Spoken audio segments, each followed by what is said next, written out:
Tim Legler joins us now from Sacramento. And Legs, I don't know if you can win a game in the playoffs in the second quarter, but 44-19 and 10 of 20 from three in that first half for Dallas, leaning on the vets. Felt like they largely took that building out of it. You were there. Is that a fair assessment?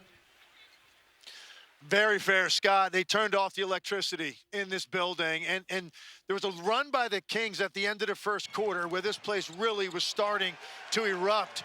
And what happened in the second quarter changed what was going to happen for the rest of the night. It wasn't just the heater that Clay got on. He also had some help on that end of the floor.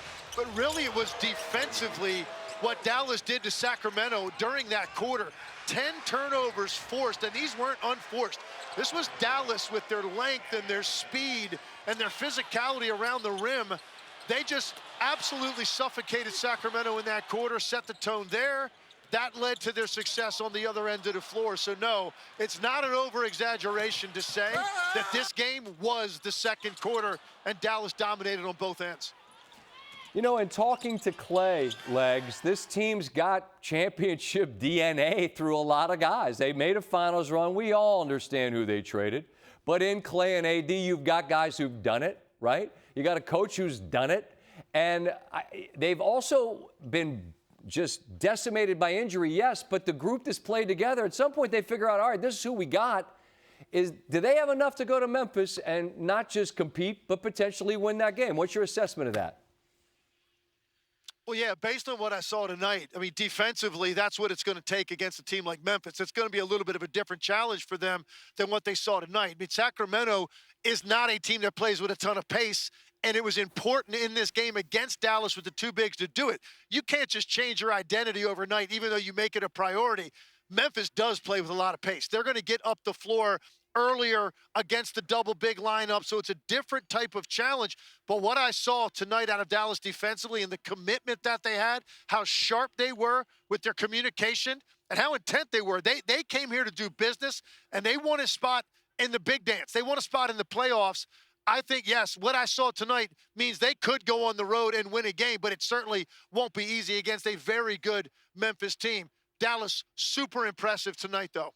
I'm with you, and I also agree. I think Memphis is going to be a whole different hill to climb, but this is a great building they went into and won tonight. I just want to get your thought on just the overall energy that surrounds this Dallas team, man. We all understand that fan base is wounded, and they are still bitter.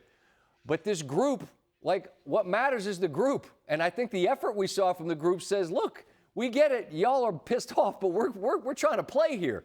How have they managed to sort of tune that out and focus their attention?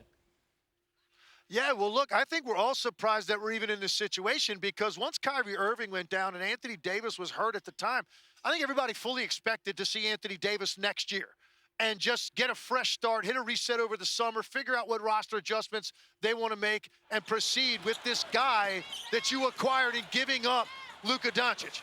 But Anthony Davis fought to make it back at the end of the year. And I think in large part he wanted to come out and prove something and prove to people what he is as a player.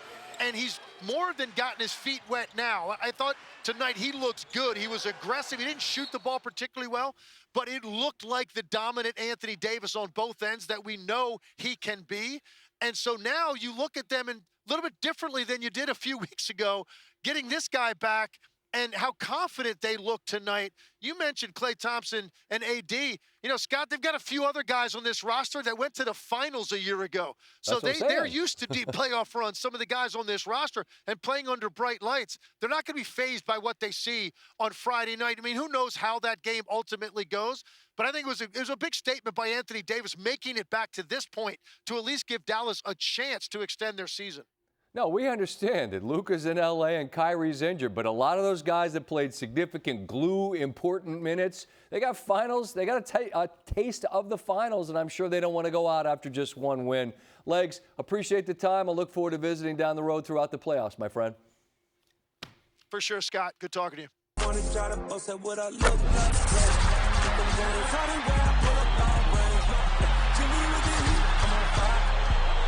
NBA,